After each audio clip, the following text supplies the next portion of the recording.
Assalamualaikum warahmatullahi wabarakatuh. Salam Om Swastiastu, Namo Buddhaya, salam kebajikan. Adil Kak Talino, Bacuramit Kak Saruga, Basengat Kak Jubata. Perkenalkan, kami dari kelompok masyarakat sipil.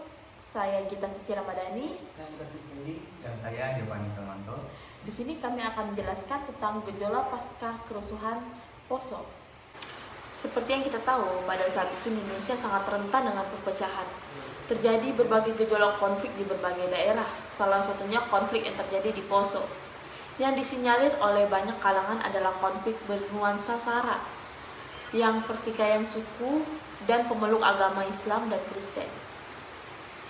Peristiwa kerusuhan diawali dengan pertikaian antar dua pemuda yang berbeda agama sehingga berlarut dan berujung dengan terjadinya secara umum.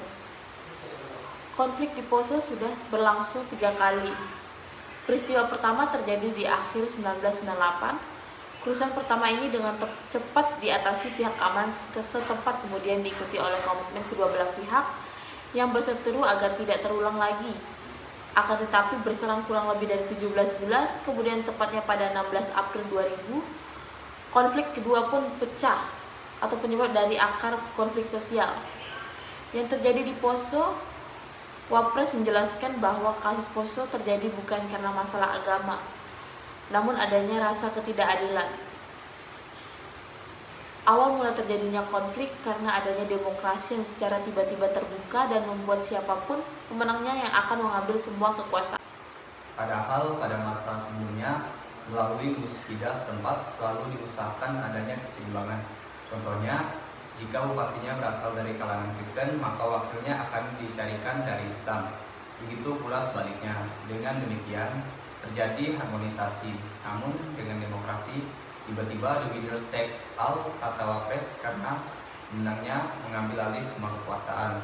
Tambah Wapres, maka pihak yang kalah merasa telah terjadi ketidakadilan. Keluar dari pejabat Wapres, konflik sosial yang terjadi di Poso adalah bagian dari konflik individu yang dalam masyarakat secara dinamis tidak dapat dipisahkan dan berkalian satu sama lain. Dapat mengenal akar dari masalah yang bertumpu pada subsisten budaya, dalam hal ini menyangkut soal suku dan agama. Terlepas dari setuju tidak setuju terhadap pendapat mengenai akar masalah dari konflik Poso, secara sibernetik hal ini dapat dijelaskan sebagai berikut, bahwa pada intinya budaya pada masyarakat Poso mempunyai fungsi untuk mempertahankan pola atas nilai si Tumpu Maroso yang selama ini menjadi panutan masyarakat Poso itu sendiri. Adanya pembacokan Ahmad Yahya oleh Roy Tuntun di dalam Masjid Pesantren Darussalam pada bulan Ramadan merupakan bentuk pelanggaran terhadap nilai yang selama ini menjadi landasan hidup bersama.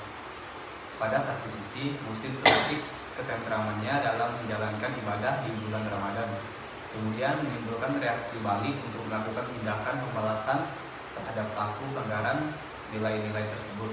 Di sisi lain, bagi masyarakat Kristiani, hal ini menimbulkan masalah baru, mengingat aksi massa tidak ditunjukkan terhadap pelaku, melainkan pada pengerusakan hotel dan sarana maksiat serta operasi miras yang dianggap telah mengganggu kenikmatan masyarakat Kristiani merayakan Natal, karena harapan mereka operasi tersebut dilaksanakan setelah hari Natal.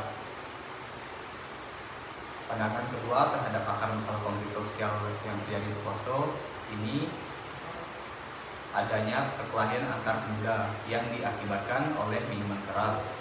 Tidak diterapkan hukum secara adil, maka ada kelompok yang merasa tidak mendapat keadilan. Misalnya, adanya ketidakpihakan menginjak hak asasi manusia dan lain. Dampak dari konflik sosial yang terjadi di Poso, kerusuhan yang terjadi di Poso menimbulkan dampak sosial yang cukup besar.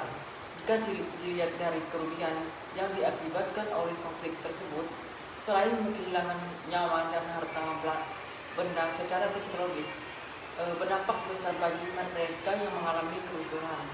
Itu dampak psikologis tidak akan hilang dalam waktu singkat. Konflik sosial yang terjadi di Poso adalah berawal dari konflik individu yang dalam masyarakat yang secara dinamis tidak dapat dipisahkan dan bertalian satu sama lain.